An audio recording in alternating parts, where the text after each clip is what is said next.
Hey everyone, and welcome to Friday. Hey guys, you've almost made it through the week. I hope it's been good for you. Um, Pretty quick lesson today, and then once you guys are done, you can turn in those student notes, and you'll be good to go for the weekend. So this is April 17th. Let's get rolling. All right, today, first thing you guys need to do, go ahead and open up that note sheet like you've been doing all week.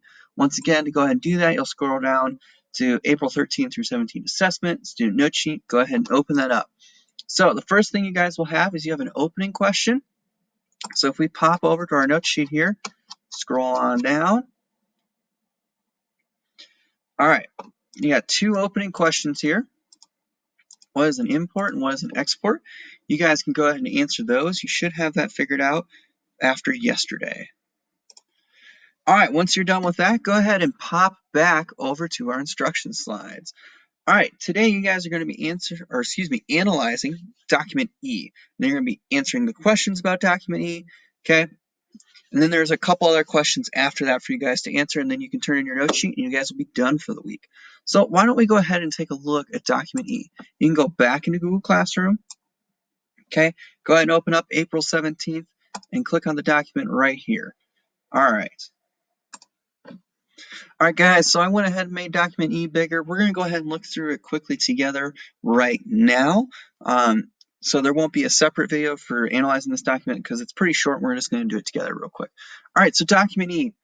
Okay, it is a document where it shows a chart of the Great Britain and South-Saharan Africa imports and exports. Okay, and this will be between the years 1854 and 1900. Okay, so if you guys look closely, that light gray right here and here represents imports from Africa. Okay, that would be things that Great Britain is buying from South-Saharan Africa. Okay, so those are things they're bringing in from Africa. They're buying from them. And then there are those things that are exports. That'll be in dark gray, almost a black, okay, these bars right here. And those are the things that Great Britain is exporting out or sending back and selling to Africa, okay? So let's go ahead and look at our questions. Once again, you can answer these in the student note sheet for this week, okay? But let's go ahead and go over these real quick for you guys. So some document analysis. Let me zoom out just a little. Okay, number one, how much money did Great Britain make from exports to Sub-Saharan Africa in 1854? Okay, so to go ahead and do this, we'll just one together real quick, guys. If you look here, the total is in millions over here on the side of British pounds, otherwise known as British dollars. Okay, so we'll take a look at this. Remember, how much money did Great Britain make? So how much money are they making from exports to Sub-Saharan Africa? So we're going to look, exports are this dark color in 1854. So we'll go ahead and kind of guess across here. I guess that'd be about 3, okay, on the scale. So I'm going to say they made $3 million in 1854 off of exports to South Africa. Second half of the question asks, what about 1900?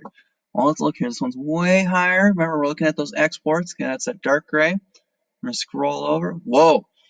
I'm going to guess 21. I'm going to say $21 million in 1900 off of exports to Africa. Okay, so that's crazy. So that first part of that question would be 3 million. Second part would be 21 million. Number two, describe the difference between Great Britain's imports from and exports to Africa in 1854 and 1900, which experienced a higher rate of growth. Okay, so you guys are going to go ahead and look. What is the difference between these two? Okay, well, if you look closely, they imported more than they exported. And then in the other one, they exported way more than they imported. Okay, so you guys can kind of describe that in more detail here. And then which experienced a higher rate of growth? Well, I would argue that you're probably going to say 1900 experienced a higher rate of growth, and it's up to you guys to tell me why. Okay, according to this chart, what benefit is Great Britain deriving from its African colonies? What is Great Britain getting out of these African colonies? Okay, I'm going to leave that up to you to interpret. How could this document be used to explain an important cause of European imperialism in Africa? Okay, this chart shows us one of the causes why it was good to have a colony in Africa for a European country. So what would that one cause be? What do you guys think? And lastly, number 5, are economic factors more of a driving force behind European imperialism than national pride and then improved technology? What do you guys think? Particularly that technology one, because that's what we have talked about so far this week. Do you guys think that economics, based on this map, was a more important driving force or cause for European imperialism than national pride or improved technology? Once again, you guys can answer those in the student note sheet, what is right over here.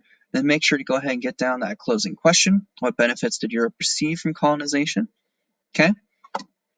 Then after you're finished with that, make sure you go back into Google Classroom, into this assignment here. Okay.